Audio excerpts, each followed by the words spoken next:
Today, I'm going to be reviewing a guitar I've had since I was 16, 17 years old, and I traded it to a young girl that was my friend. I used to go to church with. I traded her a Ibanez series guitar that I guess you could say heavily kind of modified when I was a kid, when I first got into messing with guitars and experimenting. The guitar played good, but it didn't look that great. But I traded her my guitar for this one, and then all of a sudden I had to move out of state, so I ended up with this guitar, and here we are now that I'm 23 years old, and this thing still plays good. I played it in Christian bands, I played it everywhere, outside. This guitar holds up great. We're going to be talking about the flaws and the good parts of it. This is a 1981 Peavey T-60 that still has the original case, and it's seen better days. The case has some marks down there where the strap nut is, and we're missing the truss rod cover, but I never did replace it because it was more of a history lesson for me. Like I said, this is a 1981. This is when they started, I think the 80s and later models, they started using real finishes, like sunburst finishes and paint finishes. Back in the day, like the 70s when they first come out, they only used natural finishes.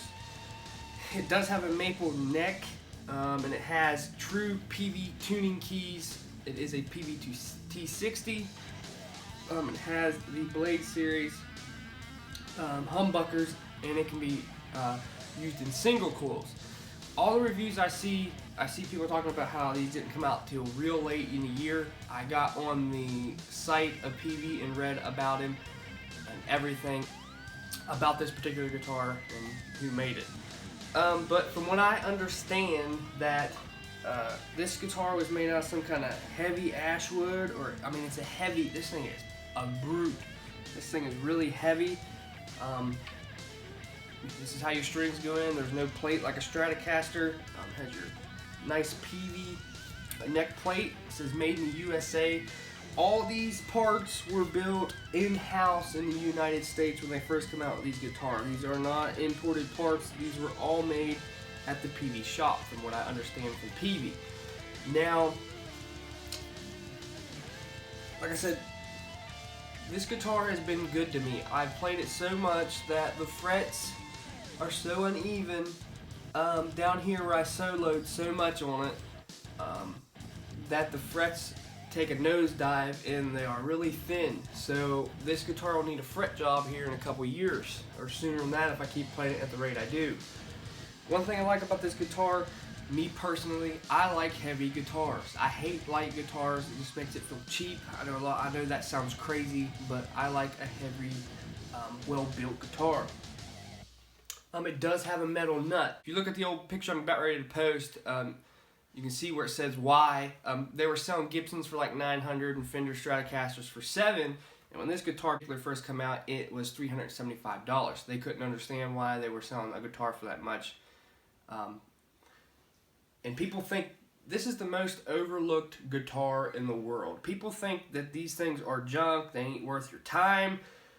These are well-built guitars. They have a quality of a Fender Stratocaster. I mean, they are a Fender Stratocaster mixed with a Gibson and Peavey all together. Like, this is an amazing guitar.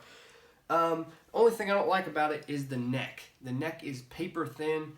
I don't like that. I like little short, fat necks like a Gibson has, and some of the Tellys have. From what I understand, a Fender Stratocaster neck is a direct placement. This is what they said on the site, because there's a musician that actually did this. He put a Stratocaster neck on here and changed all this stuff. People call this stuff junk. You'll hear this a lot. The Peavey T-60 has junk hardware because you don't know how to use it. People see all these switches, they don't know how to use it. They're like, well, this stuff's junk because it sounds like poop. Well, you gotta know how to use it. First of all, stays in tune great. These don't have no play. This is great. The neck, like I said, it's very thin. and it's very flat. Peavey went with a very flat headstock, even flatter than a Stratocaster. Like I said, I am missing the truss rod cover, but you know, that gives it character where it came from, and I don't want to replace it with something that's not original. The pick guard is all cracked up. It's busted up. It's been in the sunlight. It's cracked with me. I put picks in here, you know, to hold it. It needs cleaned, but just the other day I did a fret job on it, like I said, because it was rattling so bad, and I tried to adjust it out just to keep playing it, but I went ahead and did a fret job on it. These are humbuckers and single coils. Now how this works is when you turn your volume all the way up, and say I'm on the bridge pickup, if your tone is all the way up, you're playing with a single coil. And if you roll the tone down to 7, just 7 in that area, it becomes a humbucker. You know, and then you got your phase, and you have a phase switch. Just gives it that twangy Willie Nelson sound, or you know, some kind of weird sound that I really don't like. We'll go through the sounds here in a little bit. Then you have your bridge pickup. It's the same way with it. There's tons of different things you can do with these knobs that make this guitar come alive. For what you can buy these for nowadays, it's a steal. It depends what you're looking at and which ones you are buying and who hasn't, how bad you want one. I don't believe when people sell a 1959 Gibson for $80,000 or whatever they sell them for, it's not really the value of the guitar. It's what the person's willing to pay that wants the guitar. If somebody wants this guitar bad enough, I could probably sell it for $1,200 because it's not in that bad a condition. If they want it bad enough, because people are like that, like myself. If I want a guitar bad enough off somebody, I'll offer them high dollar.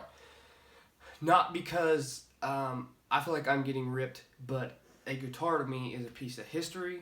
It's connected to my soul. I know that sounds crazy, but it's a life with me. And this is a pretty nice guitar.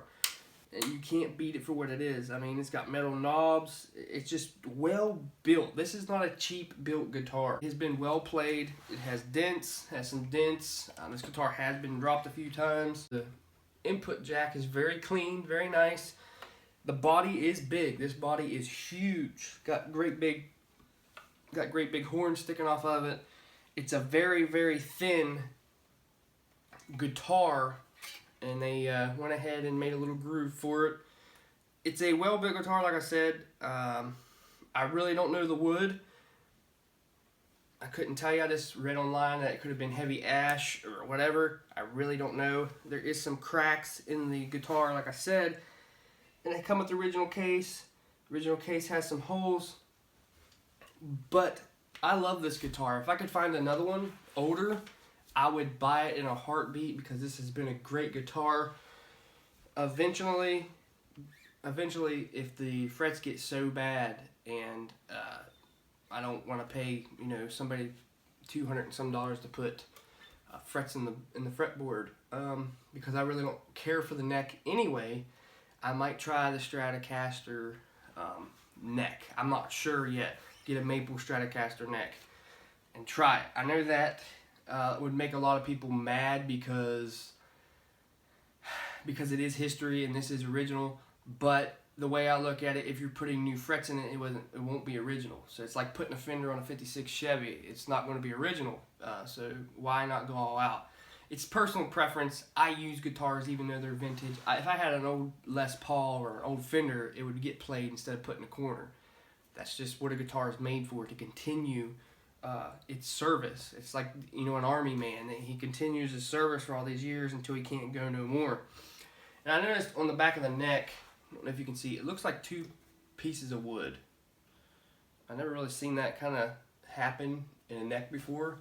So it's kind of weird, and it has like a clear coat finish all over the neck.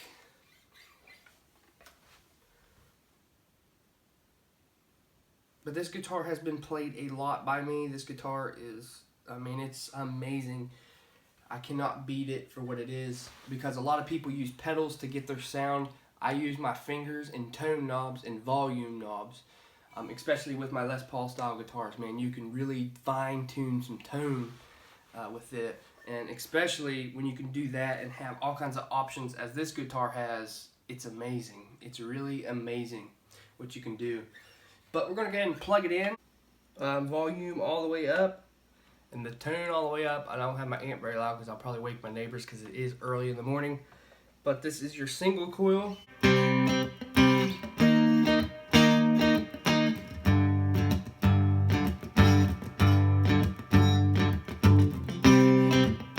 Couple little easy solos just so you can get an idea. We're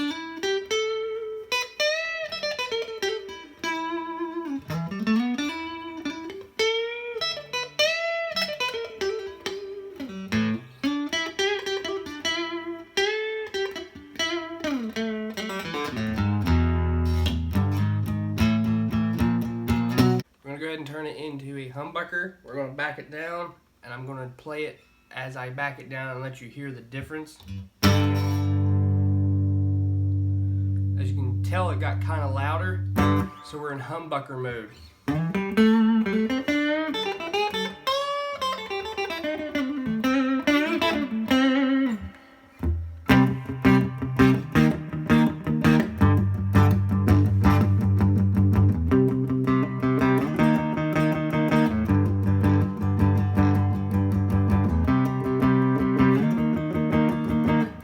Probably mess with the volume a little bit. What we're going to go ahead and do is turn it back up and go to the middle position.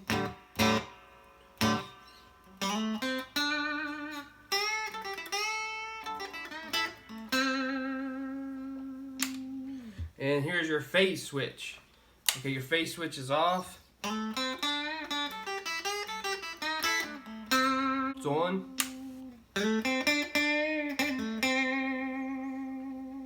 Then you can roll your volumes. You can turn this one all the way down and have a humbucker. Have one single coil. That's where you get your tone from, or do the opposite.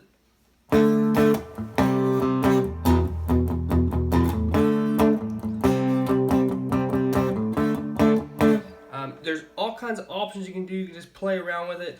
Just remember when your tone knob, either one of them is turned down to 7. That is when the humbucker noise kicks in. It has good cancellation. They did a good job. So we're going to go ahead and go to the bridge.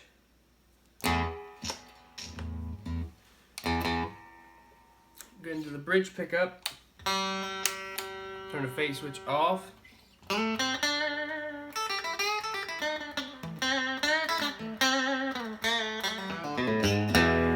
you got like a twanging kind of deal. We're still in single coil mode. Turn this phase switch on.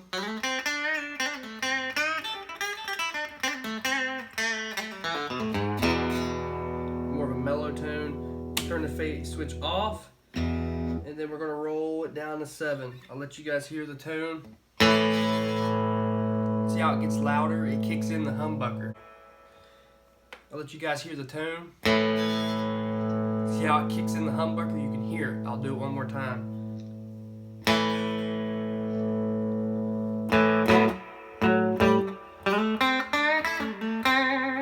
So you get all kinds of tones, and then we'll turn on the phase switch.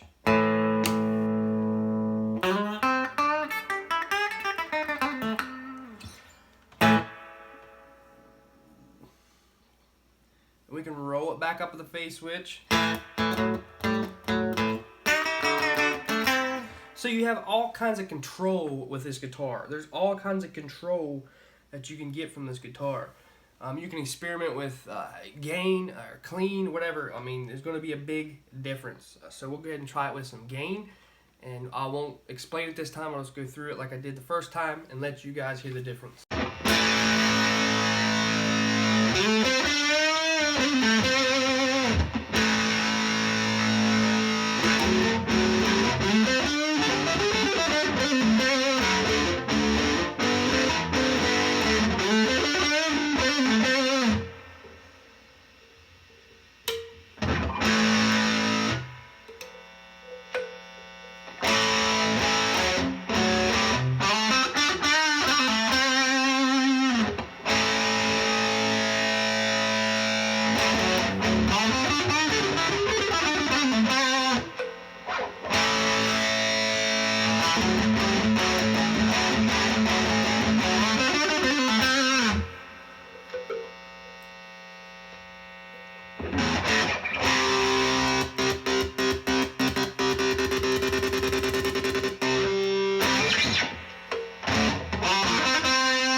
Like I said, for the tone and the tone controls that you have and the volume controls and all the different switches, if you can pick this guitar up somewhere around $300 to $400, buy it because it's a great experience. It'll change your life on how you look at a guitar. I highly recommend it if you can find one. You just have to watch. Some of them go for $1,000, $1,200. You can find some for $100, $150. Just depends who has it and don't know what they have. But I hope you enjoyed this review, and I cleared up some things on this particular guitar because you can't find anything on this particular guitar online hardly. But this is the information I got, and I understand that's how you use it and how it was made. But make sure you give this video a thumbs up, make sure you subscribe to this channel, and I'll see you next time.